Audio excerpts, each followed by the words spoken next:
अस्सलाम वालेकुम जी, मैं हूं ज़ियाब लोच। उम्मीद है आप खैरियत की बेहतरीन हालत में होंगे। सामीन, कोई तस्लीम करे या ना करे, लेकिन हकीकत यही है कि जूं जूं 5 नवंबर करीब आ रहा है, इमरान खान साहब को रिलीफ मिलने का अमल तेज हो गया है।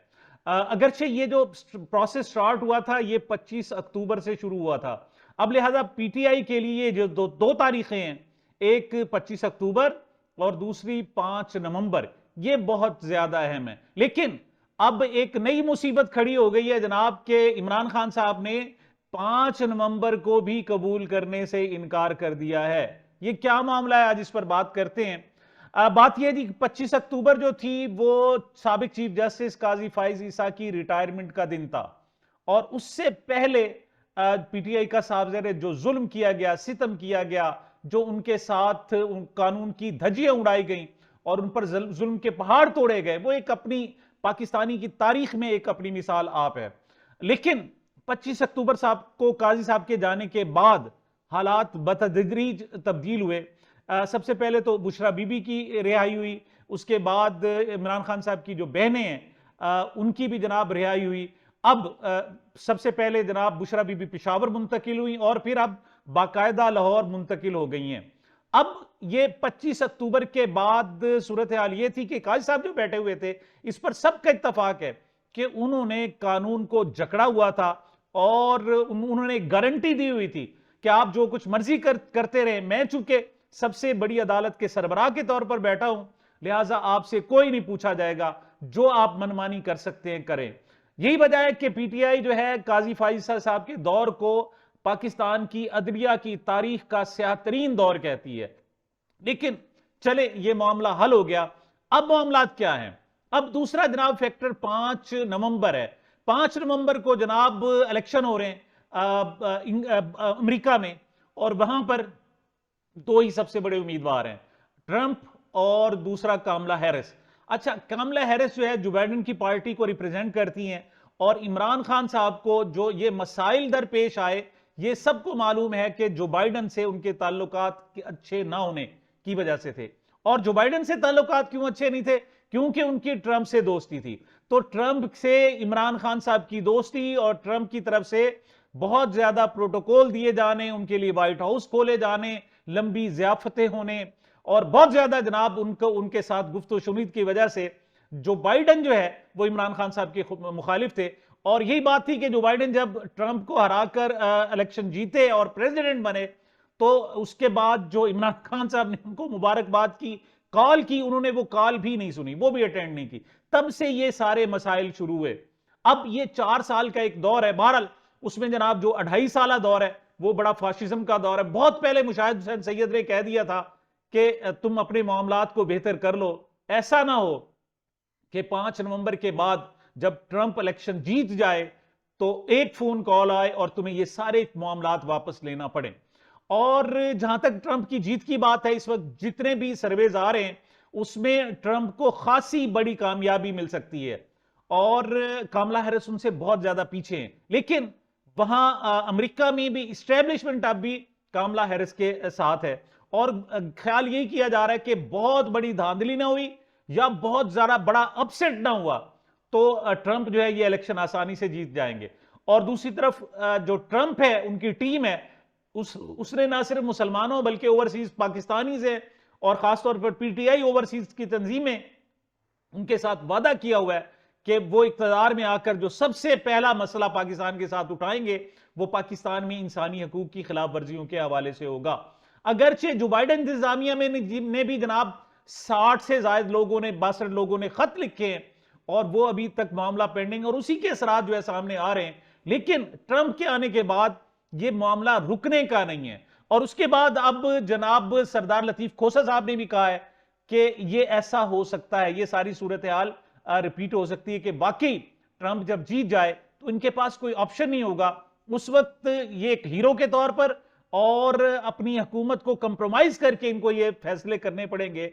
अब इस वजह से कि इससे पहले के 5 नवंबर से के बाद के हालात जनाब अचानक तब्दील हों, अब हुकूमत ने शुरू में कुछ तब्दीलियां लाना शुरू कर दी हैं। इस पर तकरीबन तमाम तजिया नगारों का इत्तफाक है कि उनको एहसास है कि 5 नवंबर के बाद जब एकदम ये सारी चीजें रिवर्स होंगी तो हुकूमत के लिए सरवाइव करना बड़ा मुश्किल होगा। लिहाजा वो वक्त से पहले ये फैसले कर रहे हैं और ये सारा कुछ जो जमानतें हुई ये सारा कुछ उसी वजह से है। लेकिन जनाब यहां एक मसला पैदा हो गया और ताजा मसला यह है कि इमरान खान साहब ने ऐलान किया है कि मैं ट्रंप के जरिए रिहाई कबूल नहीं करूंगा।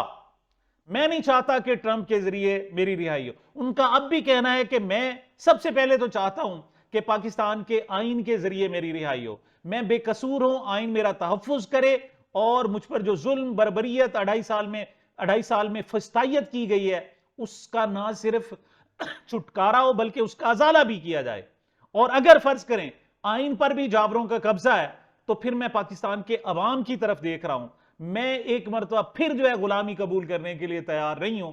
मैं पाकिस्तान के अवाम के जरिए, पाकिस्तान के जमहूर की ताकत के जरिए बाहर आना चाहूंगा, वरना मैं बाहर नहीं आना चाहता। अब शुनीद ये है, जो बातें की जा रही हैं वो ये है जी कि 5 नवंबर से पहले पहले कुछ इस किस्म के हालात पैदा कर दिए जाए कि इमरान खान साहब को बनी गाला मुंतकिल कर दिया जाए और उनके घर को ही जनाब सब जेल करार दे दिया जाए, उन्हें हाउस अरेस्ट करार दिया जाए। यह एक और इम्कान भी है और वो ये है कि जमानतें दी जाएं। यानी इस वक्त कोई भी केस ऐसा नहीं है जिसमें कन्विक्ट किए गए इमरान खान साहब, और उनकी अहलिया की तो वैसे भी जमानत हो गई, तो लिहाजा उनको वैसे ही जमानतें दी जाए और आजाद कर दिया जाए।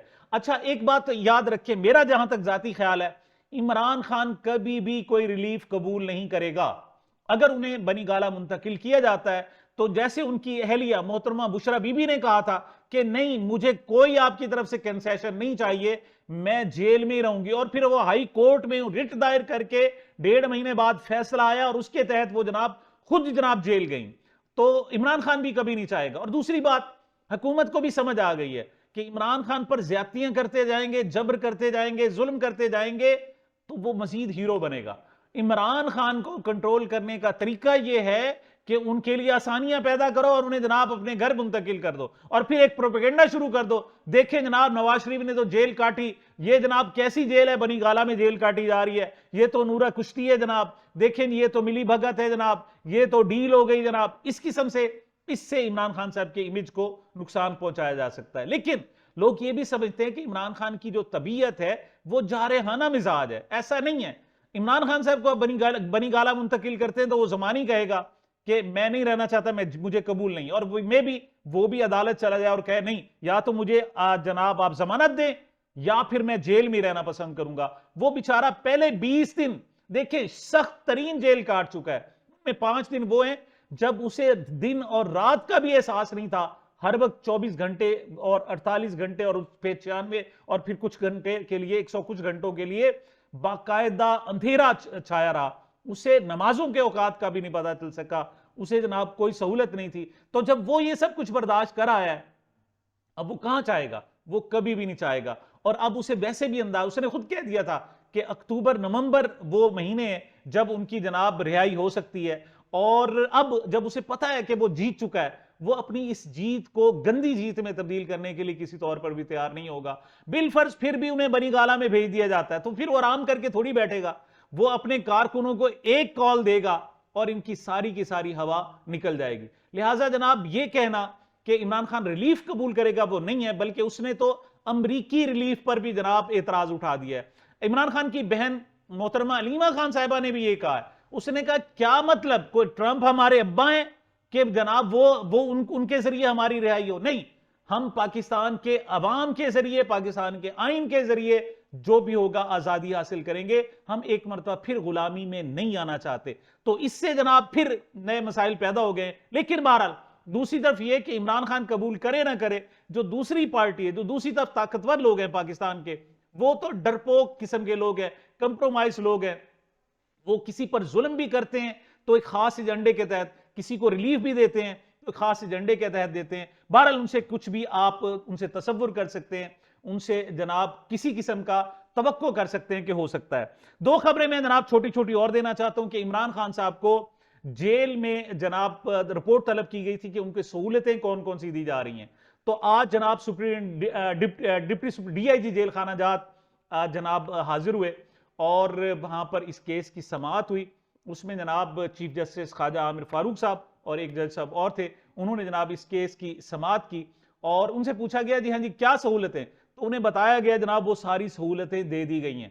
उनसे पूछा कि क्यों दी, तो आपने विदड्रॉ क्यों की थी, उनका कहना था जी सिक्योरिटी वजूहात। ये अजीब सी सिक्योरिटी के वहां जनाब सिक्योरिटी की वजह से अखबार नहीं मिल सकता, टीवी नहीं चल सकता, वर्जिश नहीं कर सकते, खाना नहीं मिल सकता, ये अजीब सी सिक्योरिटी है। बल्कि यहां तक कहा जा रहा है कि राना सनाउल्लाह और दीगर लोगों ने कि जी हमने कुछ कॉलें ट्रेस की थी कि इमरान खान साहब के मुलाकाती जनाब और अंदर से कुछ लोग जनाब जेल तोड़ सकते हैं, तो हमने इस वजह से जनाब ये सारी पाबंदियां लगाई थी। बहरहाल ये पाबंदियां कहां से लगी सबको पता है कि एक जनाब जो नई तैनाती सितंबर में हुई थी उस हवाले से जनाब ये तैनातियां ये सारी पाबंदियां लगी, लेकिन वो सारी उसमें से हवा खारिज होती जा रही है जनाब, वो सारा प्रेशर डिसॉल्व होता जा रहा है। और आज जनाब डीआईजी जेल खाना जात ने कहा कि हम तमाम वो सहूलतें जो इनको पहले दी जा रही थी वो क्या थी, अखबार उस शुएब शाहीन साहब को जज साहब ने बुलाया, उन्होंने कहा जी हाँ जी बताएं, वो तो कह रहे हैं तमाम सहूलतें, ने कहा नहीं आज तक अखबार उन्हें नहीं दिया गया, तो उन्होंने कहा जी आज से अखबार मिलना शुरू हो जाएगा। टीवी नहीं, उन्होंने कहा जी टीवी की सहूलत भी मिल जाएगी। मुलाकातें, उन्होंने कहा जी कल जो है वकला की 5 लोगों की बल्कि इससे ज्यादा लोगों की मुलाकातें हुई हैं, जो पहले रूटीन थी वो रूटीन बहाल हो जाएगी। और बल्कि मोहतरमा बुशरा बीबी ने तो जनाब खसूसी तौर पर जाकर उनसे मुलाकात की। इसी तरीके से अली अमीन गंडापुर ने एक इस्लामाबाद हाई कोर्ट से रुजू किया हुआ था कि मेरी मुलाकात कराई जाए, वहां भी आज आकर उन्होंने कहा जी मुलाकातों पर पाबंदी नहीं है, तो फिर इस्लामाबाद हाई कोर्ट ने जनाब वो दरखास्त भी निपटा दी और कहा कि आइंदा इस किस्म को लोगों को तंग ना करें कि उन्हें हमारे पास आना पड़े। तो चीजें जनाब स्मूथ हो रही हैं। इसी तरीके से ना पूछा गया, शुएब शाहीन साहब ने कहा कि ये इमरान खान साहब को उनके बेटों से मुलाकात बात नहीं कराते टेलीफोन पर, तो इस पर जनाब जो डीआईजी जेल खाना जाते हैं उनका कहना यह था जी हमारे पास व्हाट्सएप की सहूलत मौजूद नहीं है। अंदाजा करें यहां जनाब जो कचरे वाला है, जो भीख मांगने वाला है, जो रेडी वाला है जनाब, उसके पास भी जनाब ये सहूलतें मौजूद हैं, और हमारे जनाब डीआईजी जेल खाना जात कहते हैं कि हमारे पास सहूलतें मौजूद नहीं है। उनका ख्याल यह था कि इस पर जनाब कोई एरर और टेक्निकल रीजंस आ जाएंगी, लेकिन अदालत ने फिर उन्हें हदायत की कि नहीं, आप व्हाट्सएप पर या किसी तौर पर भी बात करा देंगे और हमारे पास आइंदा ये शिकायतें नहीं आनी चाहिए।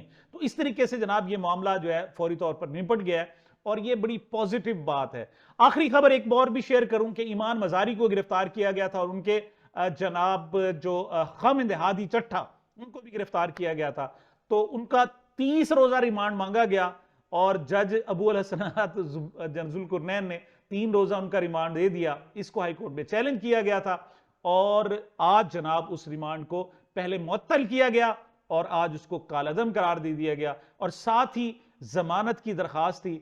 और इस वक्त जनाब जब मैं आपसे बात कर रहा हूं तो ईमान मजारी साहिबा और उनके शोहर की जमानत भी मंजूर हो गई है। मतलब अब वो वाला जो काजी का फिस्तायत का दौर था वो अब शायद ना रहे, अब चीजें स्मूथ होना शुरू हो जाएं।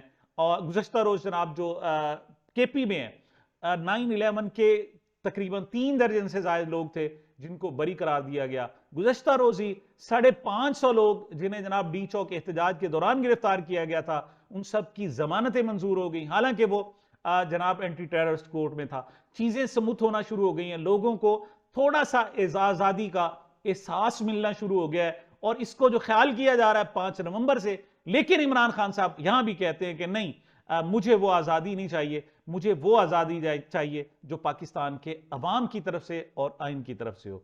बहरहाल देखते हैं क्या होता है। ये अब तक की मेरी गुजारिशात थी। मुझे अपने इस चैनल को अपनी मोहब्बतों और दुआओं में याद रखिएगा। मिलते हैं छोटे से वक्फे के बाद।